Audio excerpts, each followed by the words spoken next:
Salam sehat sejahtera pemirsa setia Mata Ketiga. Sebelumnya pernah disebutkan bahwa militer AS pernah merilis 3 video tentang UFO. Dan untuk pertama kalinya, pemerintah AS juga mengakui keberadaan UFO. Kemudian mengkategorikan hal ini sebagai kasus formal untuk penyelidikan. Hingga akhirnya diterbitkan sebuah laporan investigasi. Terkait laporan ini, nanti akan Mata Ketiga uraikan di penghujung video. Sejak Amerika Serikat mengakui keberadaan UFO, kesan publik seakan terasa tidak sama ketika mencermati kembali insiden UFO di masa lalu. Karena berita tentang UFO di masa lalu terkesan dibuat-buat, namun kesannya jadi lain sejak Amerika Serikat mengakuinya secara terbuka. Jadi hari ini, Mata Ketiga mengangkat tema tentang pertemuan UFO yang sangat terkenal yang pernah terjadi di masa lalu. Insiden ini boleh dibilang sebagai insiden UFO pertama dalam sejarah yang disertai dengan bukti resmi dari pejabat pemerintah. Peristiwa ini adalah insiden tentang pertemuan penerbangan 1628 Jepang dengan UFO. Pada 17 November 1986, sebuah pesawat barang atau kargo dari Paris, Prancis ke Tokyo, Jepang bertemu UFO di atas langit Alaska, sehingga membuat geger Jepang dan AS ketika itu. Pesawat dengan nomor penerbangan 1628 JAL 1628 adalah pesawat Boeing 747-200F dengan panjang 70 meter dan lebar rentang sayap lebih dari 60 meter. Meskipun pesawatnya sangat besar, tapi karena pesawat kargo, sehingga tidak banyak penumpang di dalam pesawat. Hanya ada 3 kru dalam penerbangan ketika itu, yaitu Kapten Kenzo Terauchi yang berusia 47 tahun ketika itu, kopilot Takanori Tamefuji 39 tahun, dan flight engineer Yoshio Sokuba 33 tahun. Kapten pilot Kenzo Terauchi adalah mantan pilot angkatan udara dari pasukan bela diri Jepang. Dengan lebih dari 10.000 jam terbang, adalah seorang pilot yang sangat berpengalaman. Pesawat yang diawakinya itu bertemu dengan UFO ketika pesawat akan tiba di Bandara Alaska, Amerika Serikat. Pertemuan dengan UFO itu terjadi pada pukul 17.10 waktu setempat. Lokasinya sekitar 770 km timur laut dari bandara. Saat itu, sang kapten melihat 2 benda bercahaya muncul di posisi sekitar pukul 7 belakang pesawat, tepatnya di sisi kiri belakang. Kemudian 2 benda ini menyusul pesawat dengan kecepatan ekstrim ke depan pesawat. Benda terbang itu berhenti di tempat 1 mil atau sekitar 1,5 km di depan kiri pesawat dan menjaga laju kecepatan yang sama dengan pesawat. Saat itu ketinggian sekitar 10.000 meter dengan kecepatan terbang 910 km per jam. Kapten pilot yang berpengalaman ini belum pernah menemui hal seperti ini dalam sepanjang karirnya.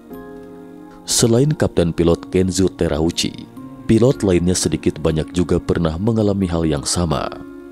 Namun karena berbagai alasan, mereka akan tutup mulut karena jika diungkapkan, maka Anda akan diselidiki.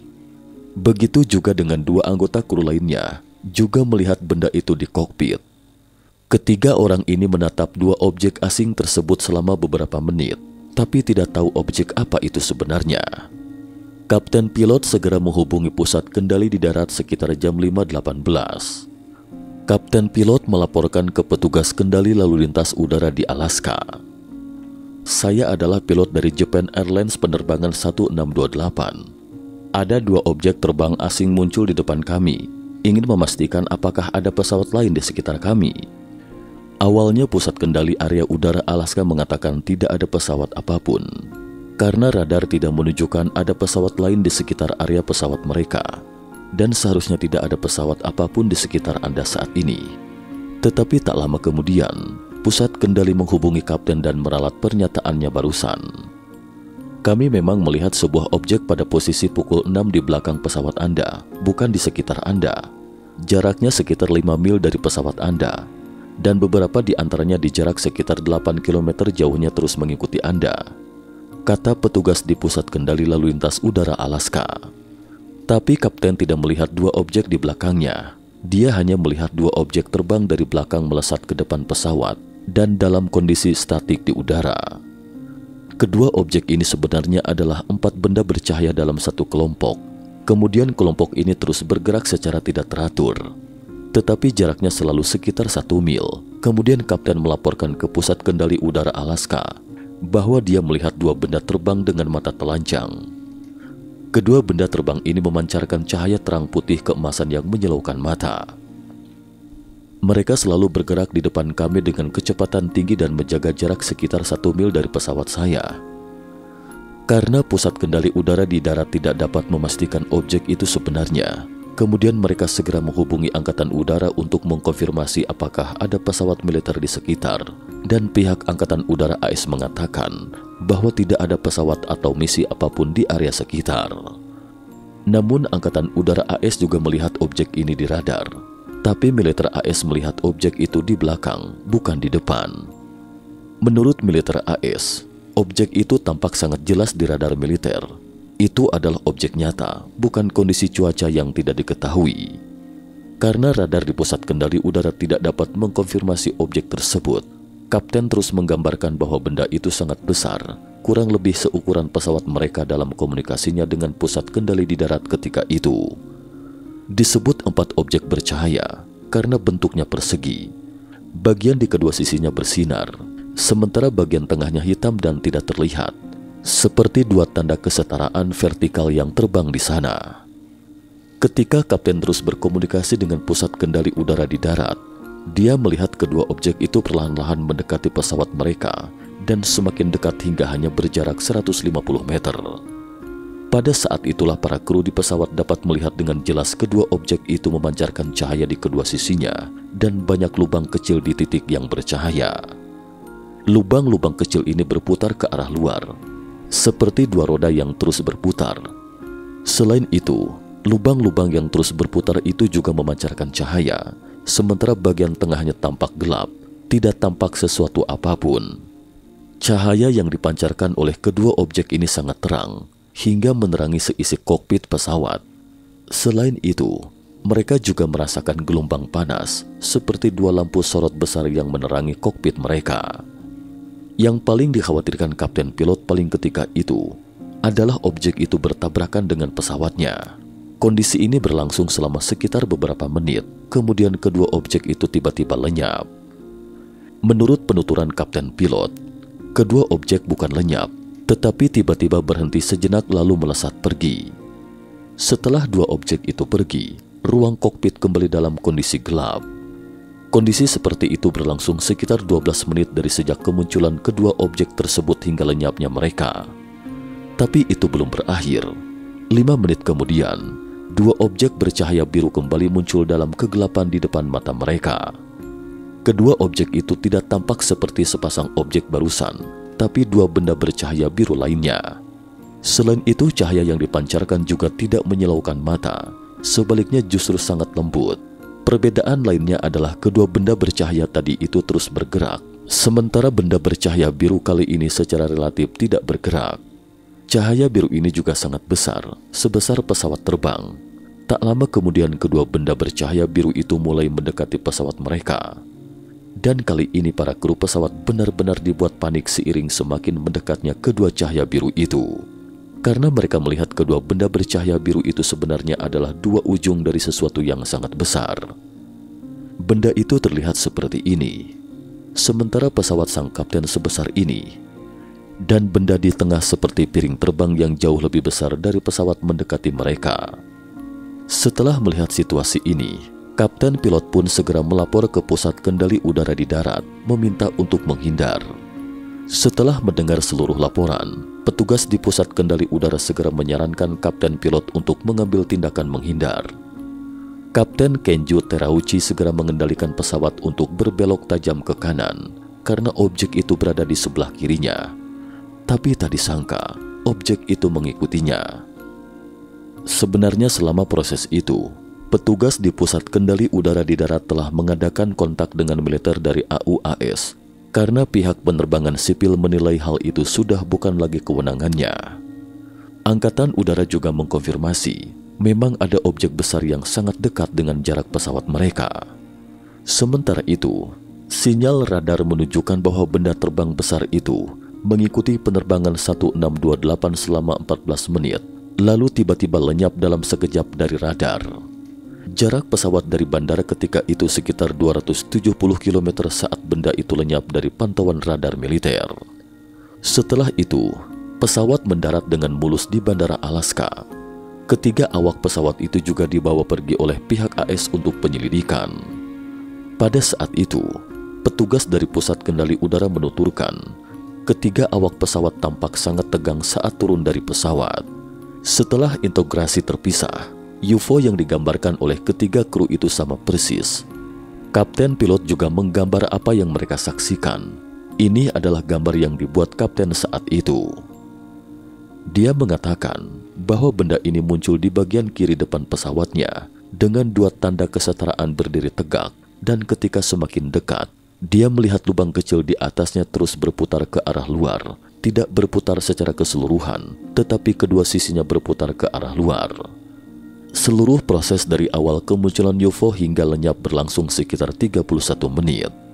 Dalam keseluruhan proses itu, semua UFO jelas menunjukkan karakteristik anti-gravitasi. Artinya, mode gerakan berlawanan dengan hukum fisika. Kemunculan dan hilangnya benda ini juga ditandai dengan jelas pada data radar.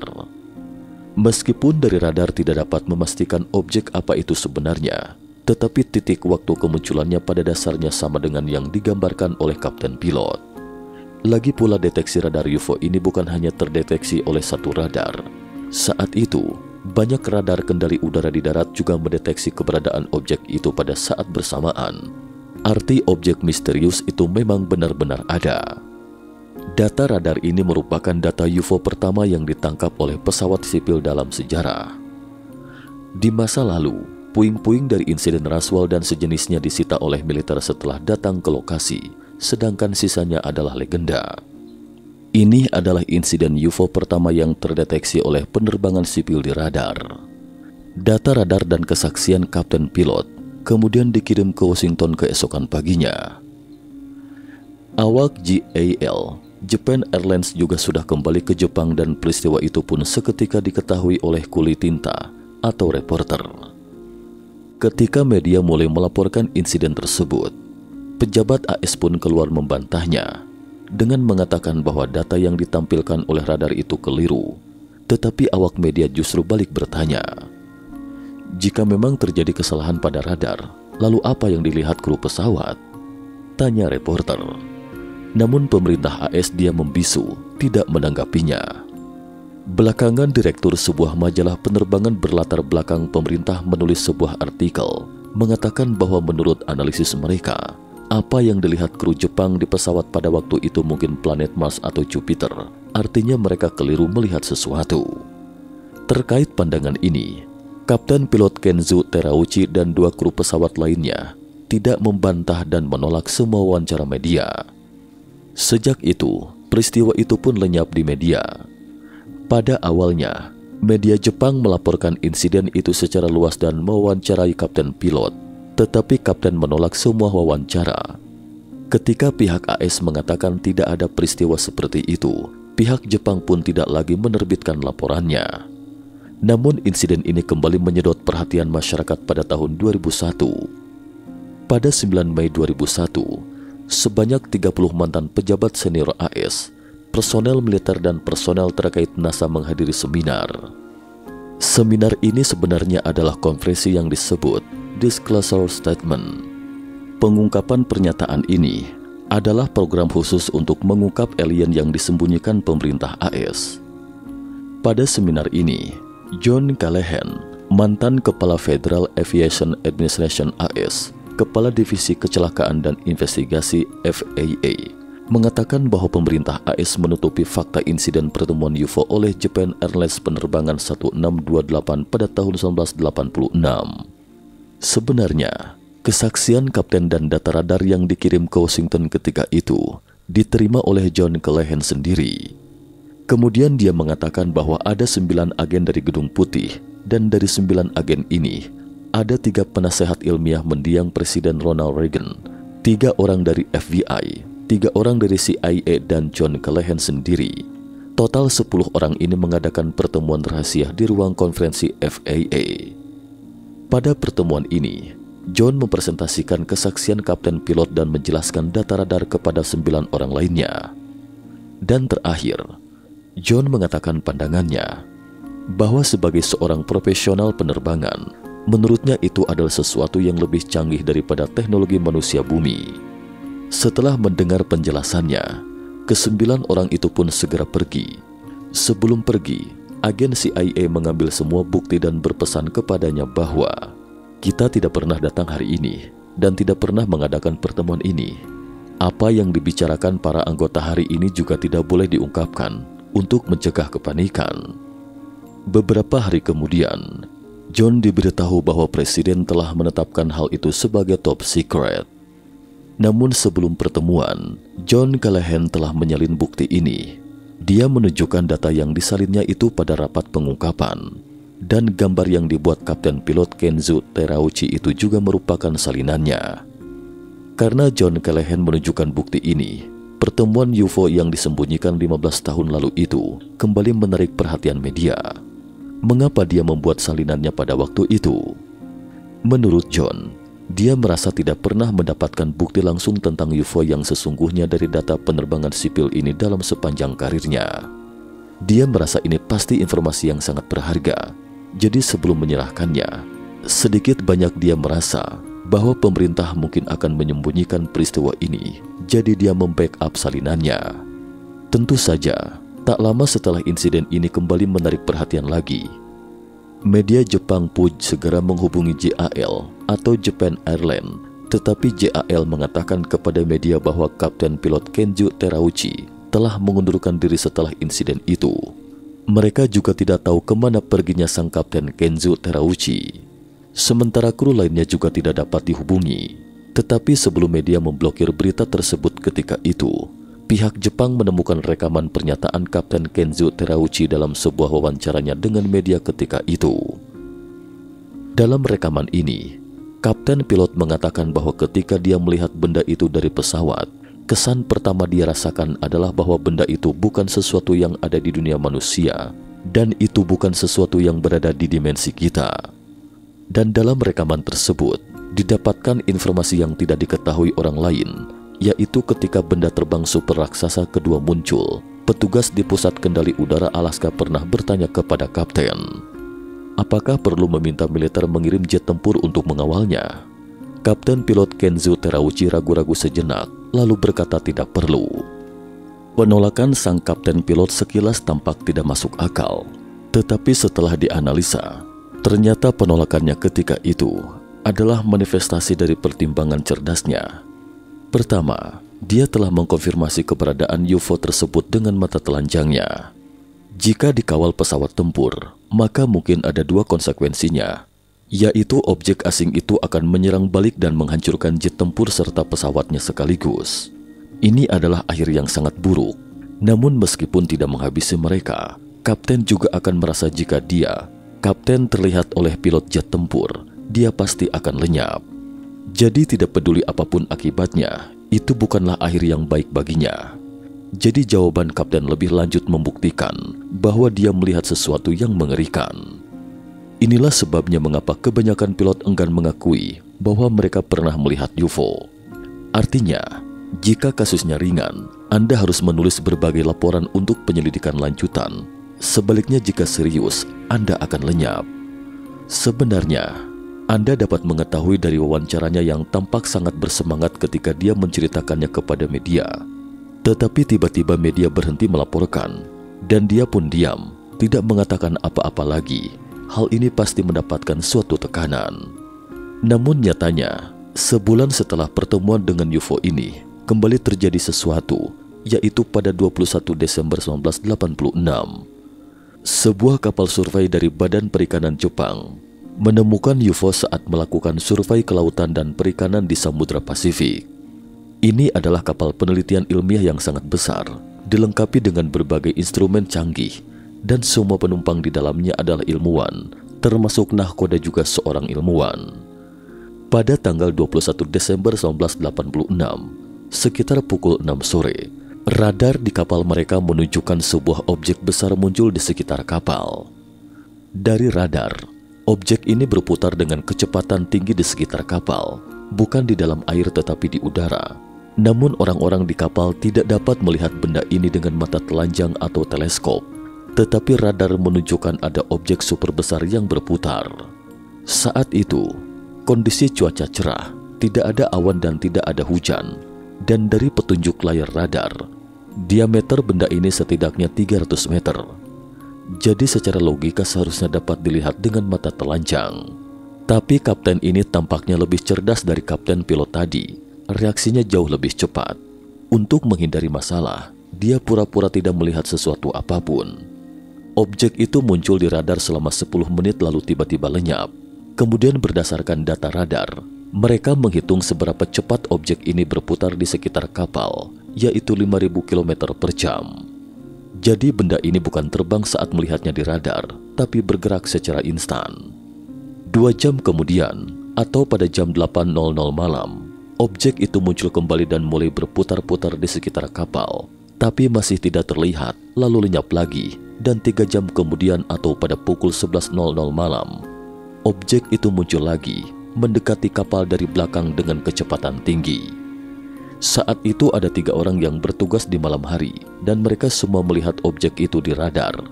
Lalu 2 orang segera berlari ke belakang kapal untuk melihat benda ini.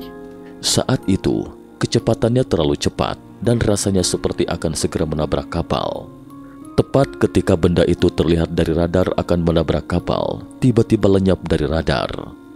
Sementara 2 orang di belakang kapal tidak melihat sesuatu apapun, tetapi mereka bertiga mendengar seberkas suara pada saat yang sama, yaitu suara menderu yang melesat, melintasi dengan cepat di udara. Suara inilah yang mereka dengar. Ketika mereka mendengar suara itu, ilmuwan yang melihat layar radar di ruang kemudi tiba-tiba melihat seberkas cahaya merah muncul di depan kapal, kemudian perlahan-lahan lenyap. Cahaya merah ini tidak menyilaukan mata, tapi rasanya seperti sesuatu yang sangat cepat tiba-tiba melesat terbang dengan kecepatan ekstrim. Setelah kapal kembali ke Jepang, para ahli pun meneliti data radar dan membuktikan fungsi radar tidak rusak dan datanya nyata. Karena orang-orang yang terlibat dalam kejadian itu adalah kawanan ilmuwan, sehingga kejadian ini kemudian dimasukkan ke dalam jurnal sains sebagai penampakan UFO dengan kredibel yang tinggi. Sebenarnya, kurang tepat juga jika disebut penampakan, karena mereka tidak melihatnya, mereka hanya melihatnya di radar. Tetapi meski begitu, mereka bersikeras bahwa mereka tidak melihatnya. Ketika para ilmuwan ini diwawancarai kemudian, mereka mengatakan bahwa kami tidak berani menceritakan hal itu kepada luar. Apalagi sebagai seorang ilmuwan, jika mengatakan hal seperti itu, bisa jadi orang-orang tidak akan lagi berpikir bahwa Anda adalah seorang ilmuwan. Anda mungkin akan kehilangan pekerjaan. Perbedaan antara 2 peristiwa ini sekitar 1 bulan. Kejadian pertama di Alaska dan lainnya di Samudra Pasifik. Lagi pula, jaraknya tidak jauh. Mungkin yang disaksikan adalah sesuatu yang sama. Terakhir, mari kita lanjutkan tentang tindak lanjut investigasi UFO di Amerika Serikat. Pada Juni 2021, Kantor Direktur Intelijen Nasional AS menerbitkan sebuah laporan investigasi UFO. Direktur Intelijen Amerika Serikat adalah sebuah jabatan yang berada di bawah yurisdiksi langsung Presiden Amerika Serikat. Kita tahu bahwa badan intelijen paling terkenal di Amerika Serikat adalah CIA. Tetapi sebenarnya ada sebanyak 16 instansi independen dan departemen. CIA hanyalah salah satunya. Sisanya termasuk Badan Keamanan Nasional, Badan Intelijen Pertahanan, Badan Pengintaian Nasional, dan sebagainya. Ke-16 instansi dan departemen ini bekerja secara terpisah atau bersama-sama dalam melakukan kegiatan intelijen yang dianggap baik dalam hubungan luar negeri dan melakukan perlindungan atas kepentingan-kepentingan keamanan nasional di Amerika Serikat. Anggota dari Organisasi Komunitas Intelijen atau Intelligence Community, IC, termasuk di dalamnya badan-badan intelijen, intelijen militer, sipil dan analisis intelijen dan kantor-kantor di Departemen Eksekutif Federal. Komunitas intelijen ini dipimpin oleh seorang direktur dari Badan Intelijen Nasional. Jadi, laporan ini adalah hasil analisis Kantor Direktur Intelijen Nasional atas 144 insiden penampakan Unidentified Aerial Phenomena (UAP) atau fenomena udara tak dikenal dari tahun 2004 hingga Maret 2021. Kesimpulannya adalah hanya satu yang dapat diidentifikasi sebagai sebuah balon besar yang mengempis, sedangkan 143 sisanya tidak bisa dijelaskan. Meskipun tidak diketahui, tetapi dapat dipastikan bahwa sebagian besar dari 143 objek ini adalah entitas. Artinya UFO ini bukan semacam halusinasi atau fenomena bercahaya, namun memiliki sesuatu yang nyata di sana. Sementara itu, ada 18 insiden terkait menunjukkan fenomena antigravitasi yang jelas, seperti misalnya dapat terbang dalam keadaan statik di udara tanpa terganggu oleh angin, dapat bergerak dengan kecepatan tinggi tanpa terlihat adanya mesin. Artinya, tidak tampak adanya mesin pendorong apapun pada benda ini, tetapi ia dapat bergerak secara bebas. Dan salah satu yang terbaru dari 143 penampakan UFO ini adalah penerbangan 2292 American Airlines menemukan benda terbang tak dikenal di ketinggian 36.000 kaki atau 10.000 meter di atas udara New Mexico pada 21 Februari 2021. American Airlines telah mengkonfirmasi insiden aneh tersebut, di mana benda silinder panjang yang hampir tampak seperti rudal jelajah meluncur di atas Airbus A320 ketika itu. Objek terbang asing itu melesat dengan kecepatan tinggi di atas Airbus A320. Pasca kejadian itu, FBI pun turun tangan menyelidikinya. Laporan investigasi terkait dapat ditemukan di situs resmi FBI dan mata ketiga juga telah menelusurinya. Tentu saja kesimpulan dari laporan ini adalah mereka juga belum atau tidak tahu objek apa itu sebenarnya. Jadi, gerangan apa sebenarnya dari sekian banyak penampakan UFO atau objek terbang tak dikenal itu? Meskipun belum diketahui secara pasti, tetapi sekarang secara bertahap ditemukan, mereka memiliki karakteristik yang sama, yaitu lebih sering muncul di sekitar fasilitas nuklir. Misalnya UFO yang tertangkap oleh jet tempur, dan objek terbang ini memang tampak di sekitar kapal induk bertenaga nuklir AS. Objek terbang tak dikenal itu terdeteksi oleh pesawat tempur dari kapal induk setelah lepas landas. Sementara itu, benda terbang tak dikenal yang terlihat oleh penerbangan 2292 American Airlines di New Mexico itu adalah surganya UFO di Amerika. Tidak heran jika UFO sering muncul di Amerika Serikat, mungkin karena lebih banyak fasilitas nuklir di Amerika Serikat. Dan New Mexico adalah lokasi di mana AS melakukan uji coba nuklir. Demikian juga dengan insiden Roswell juga terjadi di sana. Pembangkit listrik tenaga nuklir Fukushima hancur pasca gempa 11 Maret 2011 silam di Jepang. Sejak itu, pembangkit listrik tenaga nuklir Fukushima dipenuhi dengan UFO. Bukan berarti setiap hari dapat menyaksikan UFO. Ini adalah objek terbang tak dikenal yang ditemukan 11 Maret ketika itu. Objek ini terlihat memenuhi langit Fukushima ketika itu. Ini adalah penampakan objek terbang tak dikenal yang dibuktikan oleh masyarakat Fukushima saat itu. Sejak insiden pembangkit listrik tenaga nuklir Fukushima 11 Maret 2011 silam itu, TBS stasiun televisi swasta Jepang memiliki monitor kamera yang beroperasi selama 24 jam penuh non-stop di sekitar pembangkit listrik tenaga nuklir Fukushima.